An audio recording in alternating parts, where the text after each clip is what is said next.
Sa buong kapuluan ng Pilipinas, maraming tulay ang planong itayo o itinatayo ang naglalayong mag-ugnay at mapabuti ang konektibidad sa iba't ibang mga isla at lugar.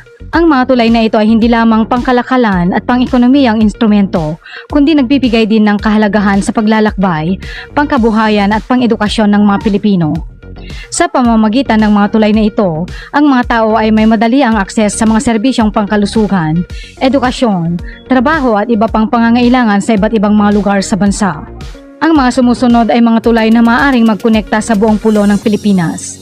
Pero bago yan ay huwag kakalimutang mag-like at mag-subscribe sa ating channel para laging updated ka sa ganitong klaseng video. 10. Mindoro-Batangas Bridge. Ang San Miguel Corporation ay naglulunsad ng negosasyon sa pamahala ng Oriental Mindoro para sa inirekomendang tulay na magkokonekta sa mga isla ng Mindoro at mainland Luzon sa Batangas. Ang proyekto ay mayroong habang 14 kilometrong tulay na may 2 o 4 na linya na magkokonekta mula Oriental Mindoro hanggang Batangas. Ito ay nagkakahalaga ng 18 billion pesos. Inaasahan na ang tulay ay magiging unang floating bridge sa Southeast Asia na may mga sasakyang pandagat na daanan sa ilalim nito. 9. Quezon Marinduque Bridge. Ang Quezon Marinduque Bridge ay isang malaking proyekto na naglalayong mag-ugnay ng iba't ibang mga pulo sa Quezon Province at Marinduque. Ang Katanawan at Mompong Island na may habang 10 kilometro, ang Santa Cruz at Manyuya Island na may layong 4 na kilometro at ang natitirang 3 kilometro ay magkokonekta sa Santa Cruz at Marinduque Island. Sa pamamagitan ng tulay na ito, magkakaroon ng mas madaling akses at connection sa isa't isa. Sa kasalukuyan, wala pang detalyadong plano para sa proyektong Quezon Marinduque Bridge. 8. Camarines Catanduanes Bridge. Ang proyektong Camarines Catanduanes Friendship Bridge ay naglalayong magtayo ng isang 2 lane na tulay na may habang 10 kilometro. Ang tinatayang halaga para sa proyektong ito ay $438 million na gagamitin sa iba't ibang aspeto tulad ng pagpapatayo ng mga kalsada, road separators, culverts at iba pang kinakailangang infrastruktura. Inaasahang ang pagtatayo ng Camarines Catanduanes Friendship Bridge ay magpapabuti sa konektibidad at magpapadali sa transportasyon sa pagitan ng mga probinsya ng Camarines at Catanduanes.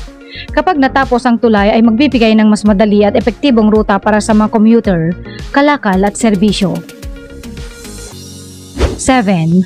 Sorsogon-Samar Bridge. Ang pamahalang sentral ay nagpaplanong magtayo na mag-uugnay sa Allen, Northern Samar at Matnog, Sorsogon. Ang mga plano ay may 2 opsyon na pagpipilian upang itayo ang Sorsogon-Samar Link Bridge. Ang una ay ang pagtatayo ng 24 kilometrong tulay na may tinatayang halagang 284 billion pesos. Ito ay binubuo ng 3 mahabang tulay mula Allen patungo sa San Antonio sa Northern Samar, mula sa San Antonio patungo sa Kapul sa Northern Samar, at mula Kapul, Northern Samar patungo sa Matnog, Sorsogon. Ito ay maaaring abutin ng 6 na taon. Ang isa pang alternatibo ay ang pagtatayo ng isang malalim na tunnel na nagkakahalaga ng 257 billion pesos na kailangan ng 9 na taon upang makumpleto. 6. Bohol-Leyte Bridge. Ang DPWH ay naglalayong magtayo ng tulay sa pagitan ng mga lalawigan ng Bohol at Leyte. Ang proyekto ay magpapasa ng pagtatayo ng isang tulay na may habang 20 kilometro. Kasama dito ang pagtatayo ng 11 kilometers na kalsada, 4 kilometers na causeway, mga daanan papunta at palabas, pati na rin ang paglalagay ng mga ilaw. Noong Marso 2017, nagsumite ang DPWH ng isang hiling upang isagawa ang isang pag-aaral sa katatagan ng proyekto na isinumite sa kagawaran ng pananalapi na ipapasa sa pamahalaan ng China. 5. Cebu-Bohol Friendship Bridge. Ang tulay ng Cebu-Bohol ay isang tulay na mag-uugnay sa mga islang lalawigan ng Cebu at Bohol. Ang tinatayang halaga ng construction nito ay mga 90 billion pesos at may habang 25 kilometro. Ang tulay ay inihayag noong kalagitnaan ng 2016 bilang isa sa mga proyektong nakalista sa programa ni Pangulong Duterte na Build, Build, Build at sa kasalukuyang administrasyon sa Build Better More Infrastructure Program ni Bongbong Marcos. Naghain ng proposal ang National Economic Development Authority o NEDA upang kumonekta ang dalawang lalawigan mula sa lungsod ng Cebu patungang Getafe sa Bohol. 4. Iloilo-Guimaras-Negros Cebu Link Bridge. Ang Iloilo-Guimaras-Negros Cebu Link Bridge ay isang plano na magkakabit ng mga tulay sa mga isla ng Panay, Guimaras, Negros at Cebu sa Visayas. Layuning magbigay ng mas malawak na konektibidad sa mga lalawigan ng kanluran at gitnang Visayas upang palakasin ang ekonomiya sa rehiyon at makatulong sa pagtanggal ng sobrang siksikan sa Metro Manila.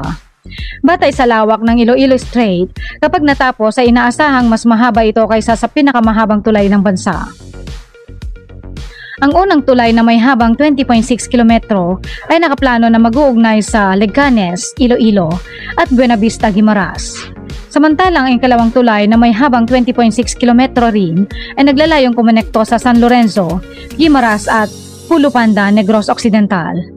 Ito ay kinakalkula na nangangailangan ng halos 28.5 billion pesos na pondo upang matapos ang mga tulay. 3. Boracay Bridge. Ang planong 5.48 billion pesos ng San Miguel Corporation na magtayo ng tulay na mag-uugnay ng Malay Aklan sa isla ng Boracay ay patuloy na humaharap sa mga issue na may kinalaman sa mga lokal na stakeholder na nagpapapigil sa proyekto na magpatuloy. Ang proyektong proposal na may 1.2 kilometrong tulay na mag-uugnay sa isla ng Boracay at pangunahing isla ng Panay sa Malay Aklan. Ang tulay ay inaasahang magbibigay ng daanan para sa sasakyan upang hindi maging masikip sa isla. 2. Leyte-Mindanao Link Bridge. Ang Southern Leyte at Surigao, ang mga lugar kung saan pinakamalapit ang Visayas at Mindanao.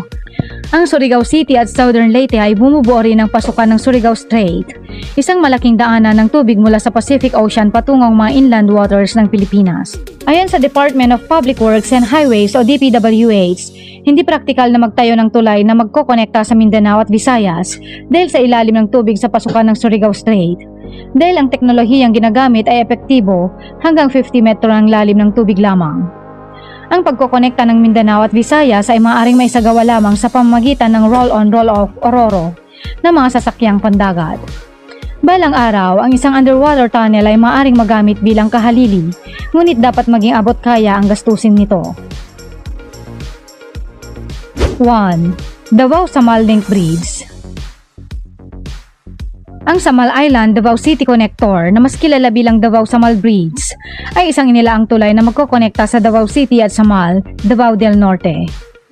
Noong Enero 14, 2021, pumirma ang pamahalaan ng Pilipinas at China ng kontrata para sa disenyo at pagtatayo ng tulay na nagkakahalaga ng 19.32 billion pesos.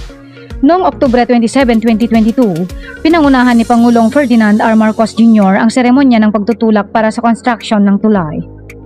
Ang tulay na may habang 3.98 kilometro ay itatayo sa loob ng 5 taon at ito ay inaasahang matapos at magiging operational sa taong 2027.